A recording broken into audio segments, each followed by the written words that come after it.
your leadership, your presence. When you were fired and you pivoted quickly and you gave a middle finger to that mainstream media, that was amazing. I've recently heard about your spiritual experience being attacked, and earlier today, RFK Jr. alluded to the fact that he believed this larger issue that we're dealing with is a spiritual battle between good and evil. And I was just wondering if you could speak to us a little bit about your perspective in being grounded and speaking truth to power, and what it's going to take for all of us to continue to unite, to come together, to put down our differences, and to help those that still might be sleeping to wake up. What do you think we need to do? Well, thank you for your question. I mean, I could go on for hours, so I'll just pick one part of it and say two things. One, I think our obligation is to tell the truth at all times. Telling the truth is not an excuse to hurt other people. It's not, oh, you're fat. That's not the kind of truth I'm talking about at all. But I think we should be kind to each other. I think there are all kinds of things we shouldn't say. I don't think we should be banned from saying that. I believe in free speech, absolutely. But I think we should restrain ourselves and not be cruel to other people. I violate this all the time, by the way. I already have just in the last hour. But in general, I think we should be kind to each other, but I think we should never lie. I really think we should wake up every morning with a kind of New Year's resolution. I'm not going to lie today. And if I can't tell the truth, I'm not going to speak. Don't let a lie pass your lips. And if we do that, we are transformed inside. That's when we become bulletproof, when we decide to tell the truth, period. And the second thing that I think we should be aware of and awake to is, as we watch American politics revealed as not really political at all, it's not really about politics. This is the battle, this is the eternal battle between good and evil. And I'm not, of course, suggesting the Republican Party is good. It certainly isn't. Or the Democratic Party is all evil. I'm not saying that. It's not that simple. But clearly, underlying all these issues is the battle that every culture has described, every religion has described from the beginning of recorded history, which is a spiritual battle in the unseen world, which is as real as the chair I'm sitting in. That's what I've learned. That's a fact, by the way. I did not grow up believing that. I grew up in a totally secular world. But I have learned that through personal experience that it's absolutely real, 100% real. And that politics are a manifestation of that battle. And I think it's very shocking to people. It's certainly shocking to me. It's like, we can't believe how much evil there is. I can't even believe this. People pushing wars for the sake of killing, just because they enjoy killing people. Like, that's a fact. I know them. I know Liz Cheney personally really well. That's what that's about. It's shocking to me. But we should not get lost in that and feel morose about it. Of course, evil's real. What do we think it wasn't? Come on. What we should remember is that good is also real, and it's among us. It's present. And I see it so clear. My wife and I had this conversation 2 nights ago at dinner.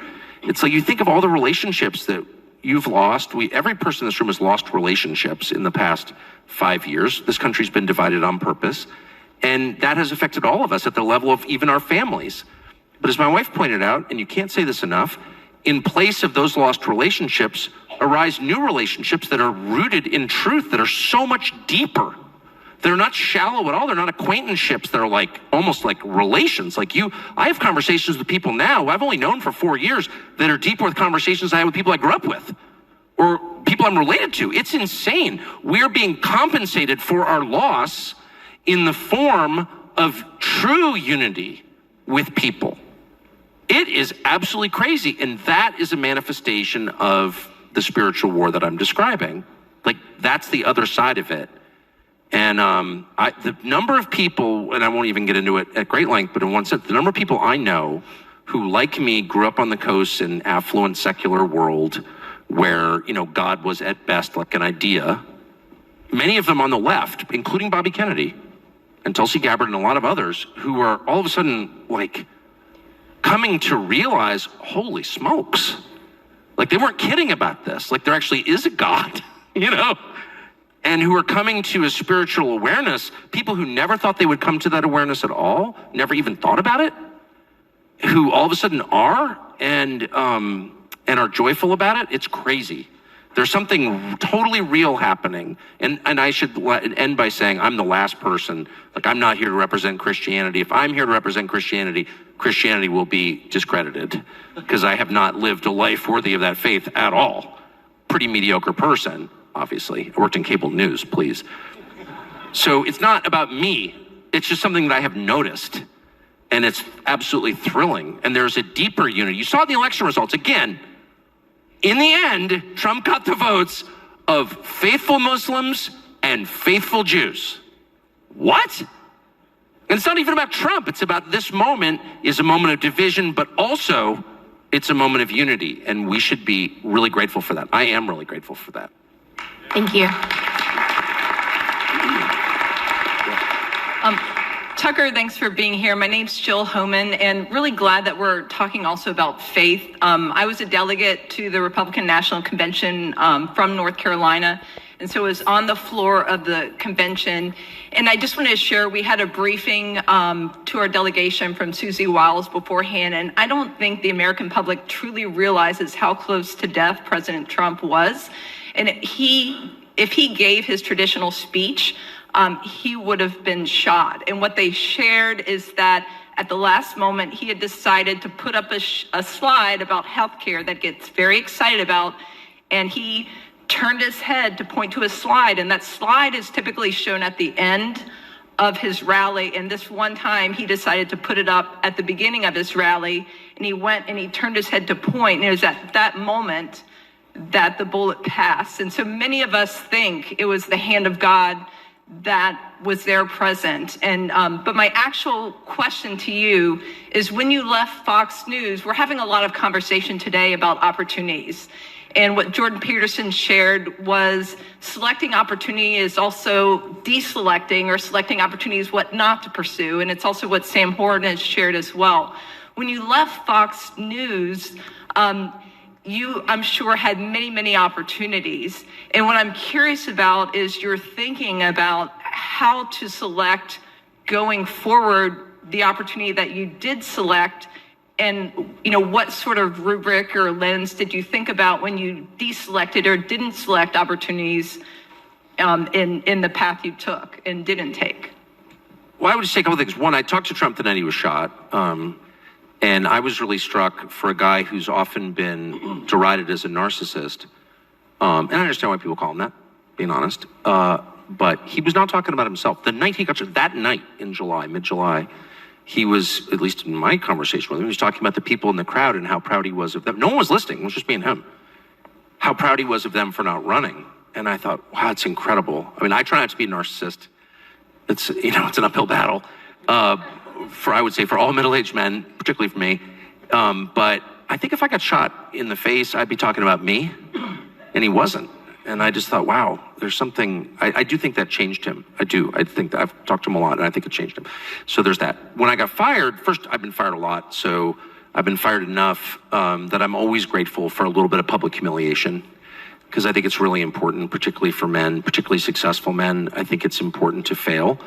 I'm not just saying that, I mean it, I've lived it. And not just fail in like a noble way, but to be a little bit humiliated. Because when you succeed, and I succeeded young, really young, in my 20s in television, you just become a horrible person, and you never sort of pause to ask yourself, am I doing the right thing? Because success is self-ratifying. Like, of course I'm doing the right thing, I'm succeeding. Meanwhile, you're rotting inside and becoming like a horrible person. And so getting fired, having some big public failure where you can't hide it or blame it on other people, it really forces you to look inside and ask, like, am I doing the right thing?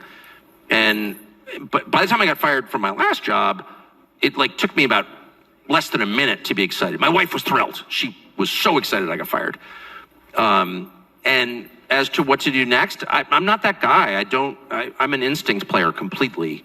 I'm not a list maker. I told you that I love dogs. I try to make decisions as a dog would by smell.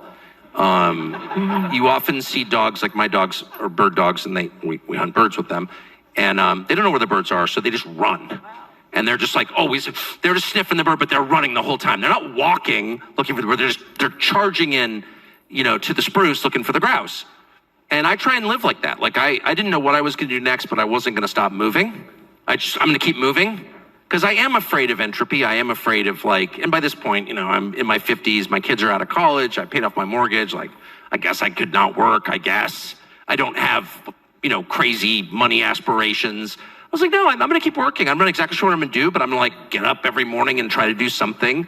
And I was really blessed because Elon called me, the day I got fired and said, you should put your stuff on X. We're a free platform.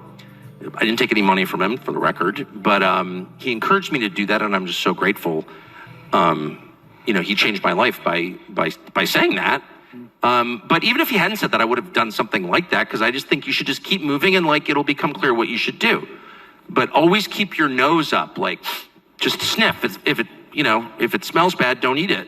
If it smells good, eat it. That's kind of how I feel. If you just keep your dog senses honed, you will make the right decision. I really believe, it's not much of an answer, but that's how I make every decision. That's why I got married at 22. That's why I had too many kids.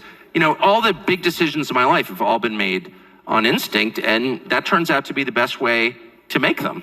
If I sat down with a list, pros and, I was do the pros and cons. Nah. That doesn't, I'm not putting that in my mouth. You know what I mean?